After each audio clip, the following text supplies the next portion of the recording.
London with Sir Terry Farrell of Terry Farrell and Partners and Stephan Krummeck, and thanks for coming to see us.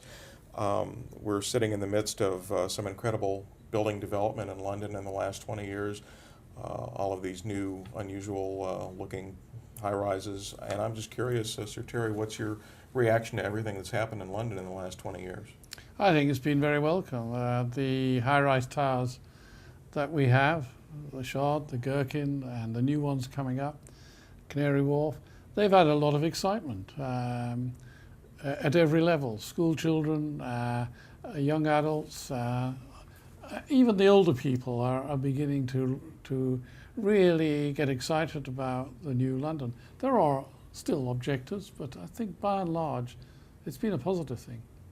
Where will London go from here now that we kind of have a base district to work from? What will the future of development look like here in the next 20 years? What will they move on to? I think there'll be a lot more towers.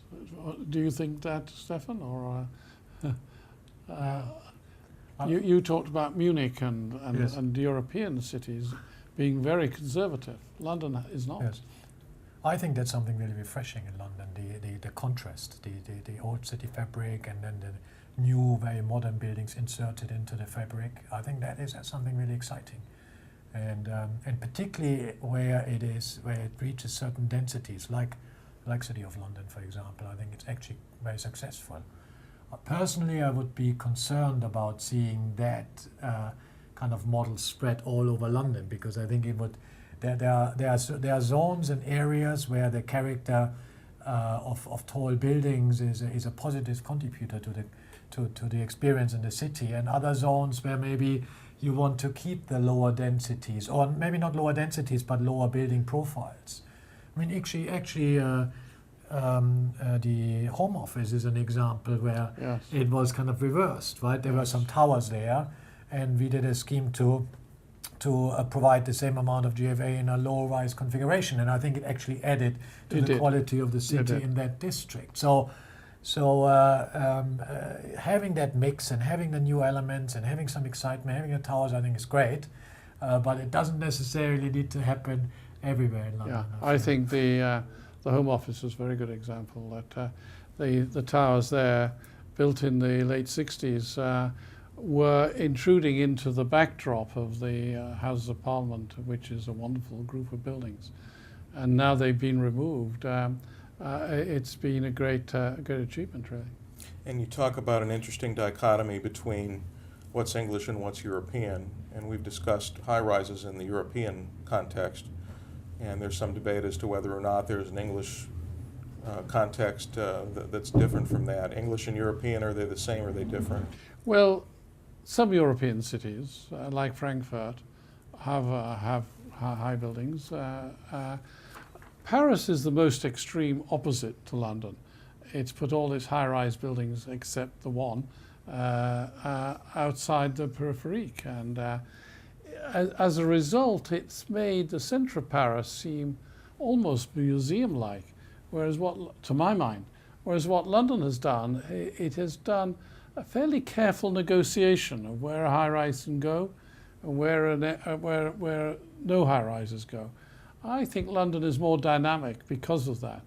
I think it's more forward-looking and more integrated. But then Paris is a superb set piece, whereas London is much more of a living commercial place. Last fall we went through KK 100, which is a wonderful blend, 100-story building plus apartment blocks plus retail right below it, and it works. It's such an incredible thing to have a 100-story building right next to somebody's home. Is that kind of a template for future development?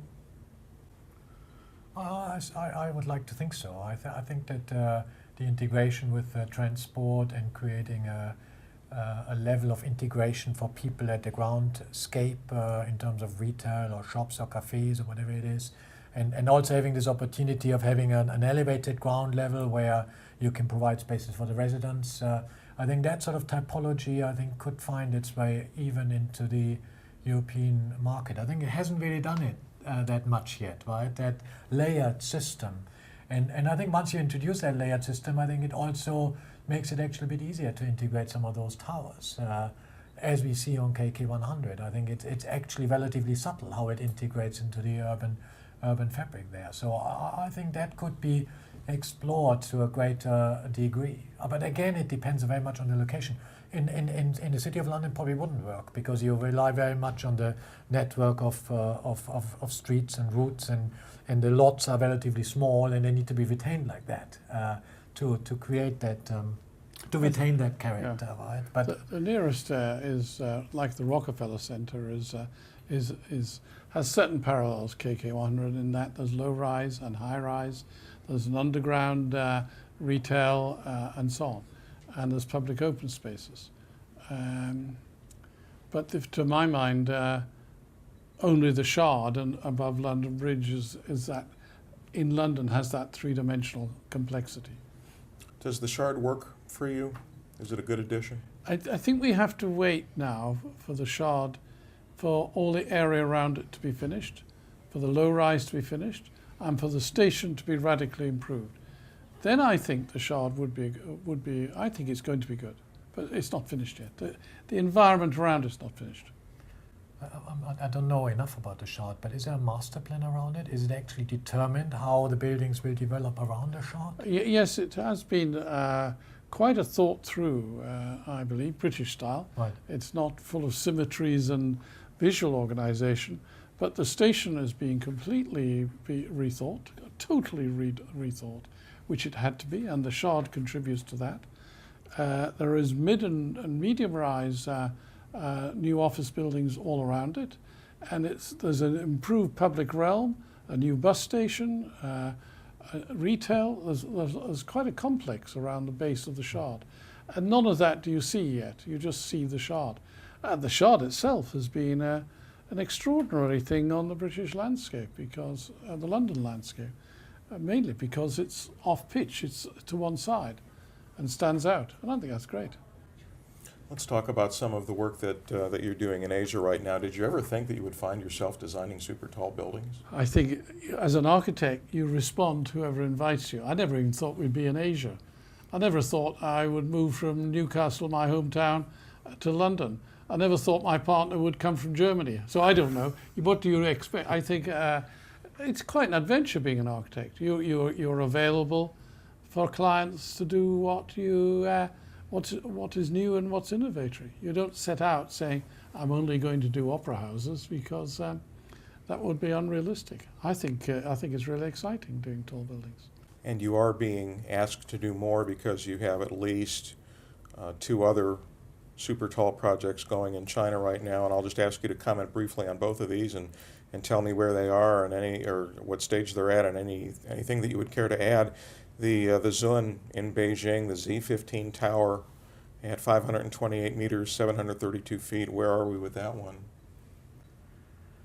That's yeah. I mean, we've I think 2 years ago now we've been invited by a developer to enter into a competition jointly with them for a number of towers, and the Z15 scheme was our competition winning entry, and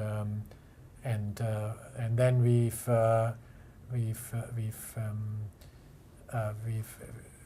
been involved with the BID to develop the master plan and some aspects, but the tower itself, we didn't have as much of an involvement into it as we would have liked. But you're still in on the master plan. What is getting ready to happen in Beijing? Because we're hearing a lot of talk about super talls there and nothing yet. What's going to happen? Yeah, Z15 at the site breaking ceremony. But that is quite a typical process in China. Once the mayor has agreed on a scheme, you essentially can go for site breaking. It is almost like a tradition. They want to make it known to the public that building will actually be conceived. And a whole number of the other buildings of that big master plan have now been have gone through competition stage and will all be built. So that new CBD is on its way. I think that will not take too long. Z15 took very long. There were issues about ownerships. There were issues about how it would be occupied. The use changed. if when we did the competition, it was office and hotel, and then it went to only office, and now I think it's been actually spoken about again that a hotel might be, or maybe in apartments might be reintroduced on top of the tower. So that took a long time, and it's a big project, 520 meter. There is obviously a lot of money involved in that. So it's taken some time to define exactly who will be the user, the end user for that, and how it will be financed, and so on. And therefore the job has dragged out a bit. Some of the other ones with single owners or single users, they are a bit more straightforward. So I think this is all gonna happen. Yeah. And one of the other projects that the council mentions on its website is the Evergrande International Financial Center in Jinan, China, 560 meters, 1,837 feet. Any notes about that one? Yeah, we've been. It was interesting. We were appointed initially to do the tower, so we developed the concept for the tower, and it's been signed off by the town planning board there, by the city, and by the mayor. So that's all good.